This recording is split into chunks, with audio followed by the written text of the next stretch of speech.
15 સપ્ટેમ્બરથી વડોદરામાં હેલ્મેટ થશે ફરજિયાત। ટ્રાફિક પોલીસે વાહન ચાલકોને કરી અપીલ। કાલાઘોડા સર્કલ ખાતે સીપી, જેસીપી, એસસીપીની હાજરીમાં કાર્યક્રમ યોજાયો। મહિલા પોલીસ કર્મચારીઓએ હેલ્મેટ વગરના ચાલકોને રાખડી બાંધી મફતમાં હેલ્મેટ આપી ફરજિયાત હેલ્મેટ પહેરવા વચન લેવડાવવામાં આવ્યું।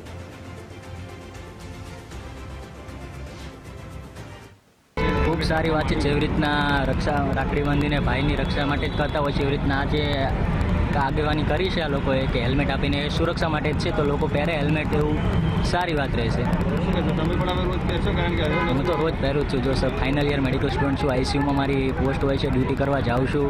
હેડ ઇન્જરીવાળા પેશન્ટ આવે છે, જોઈએ છીએ લોકો કેવી કેવી હાલતમાં હોય છે, કારણ કે આમાં થાય વાગે માથામાં ને મગજ દરેક ભાગને કામ કરતું હોય છે। અર્ધ ભાગમાં નાનું અમથું વાગી જાય તો બીજો કામ છે હાથ પગ કામ કરતા આજીવન માટે ગુમાવવા પડી શકે। એ ઘણી સારી કાર્યવાહી છે, તો આપણે પણ એમને સપોર્ટ કરવો આપણી ફરજમાં આવે છે। આપણી સુરક્ષા માટે જે લોકો આ કાર્ય કરી રહ્યા છે, તો આપણે પણ એમને સાથ સહકાર આપવો એ આપણી ફરજમાં આવે છે, કેમ કે આ બધું આપણા માટે જ છે।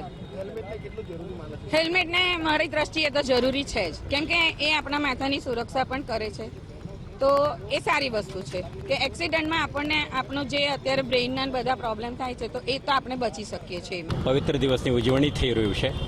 આ ભાઈ અને બહેનના પવિત્ર સંબંધોની એકબીજાના સુરક્ષા માટે એકબીજાના કમિટમેન્ટ ક્રિએટ કરવાની એક અવસર છે।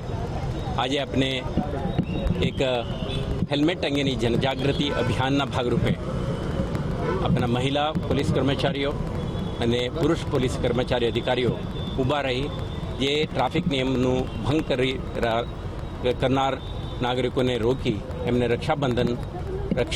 રાખડી બાંધી એમને હેલ્મેટ પણ મફતમાં વિતરણ કરી રહ્યા છે। આજે રક્ષાબંધનનો પાવર તહેવાર છે ને વડોદરા પોલીસ દ્વારા આજે નવું જે અભિયાન છે તે શરૂ કરવામાં આવ્યું છે। આપ જોઈ શકો છો તે રોડ સેફટીને લઈને વડોદરા પોલીસ છે તેમણે એક અનોખી પહેલ છે તે હાથ ધરી છે, અને આજના દિવસે જે બાઇક સવાર છે કે જે વગર હેલ્મેટે પસાર થઈ રહ્યા છે તે તમામ લોકો છે કે જેમને હેલ્મેટ આપવામાં આવી રહ્યા છે। જે પોલીસ જવાનો હોય અથવા તો જે પોલીસની બહેનો છે તે હેલ્મેટ વગરના જે ભાઈઓ છે તેમને રાખડી બાંધી રહી છે, સાથે સાથે જે હેલ્મેટ વગરની બહેનો આવી રહી છે તે પણ પોલીસ જવાનના જે ભાઈઓ છે તેમને હાલ રાખડી બાંધવામાં આવી રહી છે। જે રીતે વડોદરા શહેરમાં આગામી 15 સપ્ટેમ્બરથી હેલ્મેટ છે તે ફરજિયાત જઈ રહેવા થઈ રહ્યું છે, અને તેને જ લઈને હાલ હવે આ ફરજિયાત લોકો હેલ્મેટ પહેરે તે માટે જાગૃતિ લાવવા માટે આખો આ જે પ્રયાસ છે તે કરવામાં આવી રહ્યો છે। અને આપ જોઈ શકો છો તે રીતે હાલ તમામ જે લોકો છે તે પણ ક્યાંક ને ક્યાંક આ જે પહેલ છે તેને આવકારી રહ્યા છે, કારણ કે આગામી સમયથી હેલ્મેટ ચોક્કસ પહેરવું પડશે, અને જે રીતે હેલ્મેટ છે તે પોતાની જ સેફટી માટે છે, પોતાની જ સુરક્ષા માટે છે। કોઈ પણ અનિચ્છનીય બનાવ ન બને તેની ખાસ કાળજી રાખવી જરૂરી છે। તેને લઈને આજે વડોદરા પોલીસ કમિશનર છે તેમના દ્વારા તેમજ જેસીપી છે લીના પાટીલ છે તેમના દ્વારા આજે તમામ અહીંયાથી પસાર થતા ભાઈઓ બહેનો છે તેમને જે હેલ્મેટ આપવામાં આવી રહ્યા છે, અને તમામ લોકોની સુરક્ષાનું પણ ધ્યાન રાખવામાં આવી રહ્યું છે। હાલ તો વડોદરા પોલીસ છે કે તેના દ્વારા કાલાઘોડા સર્કલ ખાતે આખું આ જે અભિયાન છે તે ચલાવવામાં આવ્યું છે, અને તમામ લોકો છે કે જે હેલ્મેટ વગર પસાર થઈ રહ્યા છે તેમને હેલ્મેટ પણ આપવામાં આવી રહ્યા છે। કેમેરામેન ડીકે સોલંકી સાથે અલ્પેશ સુથાર, ગુજરાત ફર્સ્ટ, વડોદરા।